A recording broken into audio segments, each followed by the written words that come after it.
It's week 4, day 27 of my full-time spinal rehabilitation. One more day to go and I'll have reached an entire month, which is a huge milestone. I'm excited about tomorrow. Party time. As far as my status goes, I changed my mind from yesterday. I listened to my body yesterday and thought that I would need to take off 2 days to recover this week. Turns out I woke up this morning feeling quite differently. So I listened to my body again.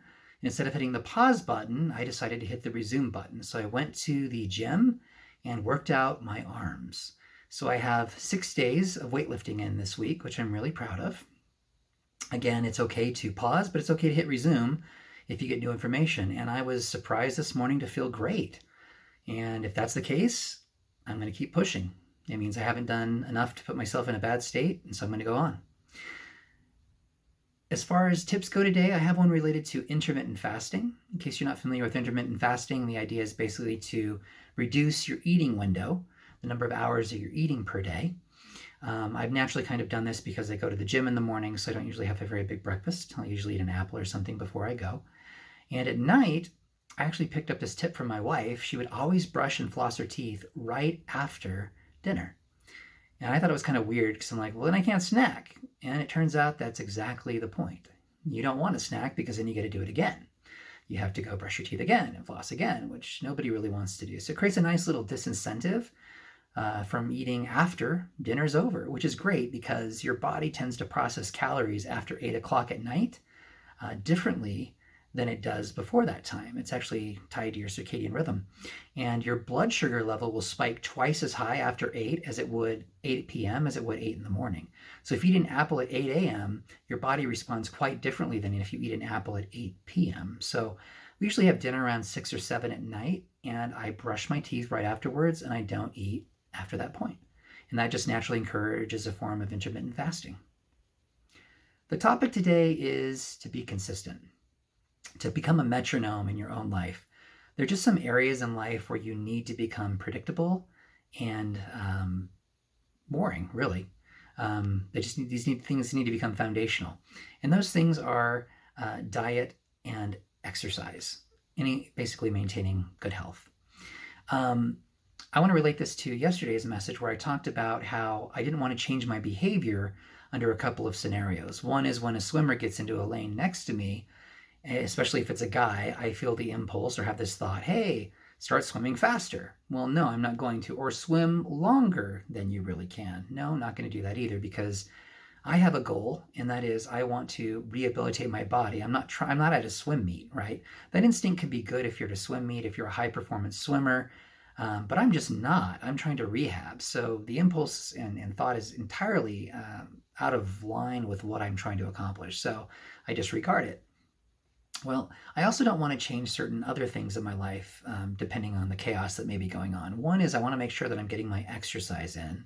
I want to make sure that I'm eating the same way, more or less, irrespective of what's happening in my life. And I think this is, for the most part, possible. You can become essentially a metronome in these regards. And day in and day out, you're pretty consistent. The principles you abide by are the same. The amount of exercise that you do is the same. It may sound boring, but it's foundational to having a non-boring life. If your health is good, you have energy and vitality to do other things with. So this boring, foundational, predictable thing is actually a precursor to an exciting life. And there's an example of this that I learned from a recent movie about Mr. Rogers called A Beautiful Day in the Neighborhood. You might have seen it. Tom Hanks is in it. It's a fantastic movie, by the way. But there's a reporter who's basically doing an article on Mr. Rogers. And I actually went and read the real article that was written by a reporter about Mr. Rogers. And it turns out that the man was a metronome. Now, granted, his personality was kind of blasé, but that doesn't have to be coupled with the metronome part. So that I'm referring to anyway. He would swim and eat the same pretty much every day. He was religious about the way that he would exercise. He would swim daily, which is also one of my goals. I don't remember exactly what his diet was, but I think he was vegetarian. And he was just consistent in that regard, and really an example to me of someone who can be a metronome. Now, I don't want his personality. I want to be a little bit more well, part of it I do, right? I want to be the compassionate, loving guy that he was. But I have a little bit more sass, if you will, and I don't want to get rid of that. But I want to emulate him in the regard of in regards with how he ate and how he exercised. The man was a metronome. And I know what I'm doing right now with this full-time rehabilitation coming up on the month mark, I'm laying the foundation for the rest of my life with regard to health. And it's not just physical health. It's not just what I eat and that I exercise. It's also that I work out my mind. And so I've been trying to establish some practices that allow me to meditate in somewhat adverse circumstances and learn to control my thoughts. Control, I don't mean squash them. I just mean nudge myself back to what I really want to be thinking about and not give whatever thought happens to pop into my brain 100% of my CPU power, processing power. It doesn't make any sense. Anyway, when you fight for your life, it means you have to increase the consistency of some of the things you do. Not all the areas, but some of the areas. And those foundational areas are diet and exercise. And by exercise also, again, I mean your body and your mind. And so make sure that as you're fighting to establish this foundation for your future upon which you'll build every other meaningful endeavor that you embark upon. You cannot launch a ship on a voyage if it's not seaworthy. It will sink. And so what I'm essentially trying to do is scrape off all the barnacles. I'm trying to patch all the holes and make sure that this ship is going to float.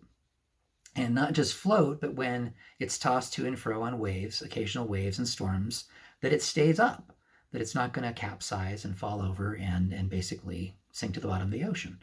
So just remember to lay a proper foundation for all of those meaningful things that you really want to do with your life.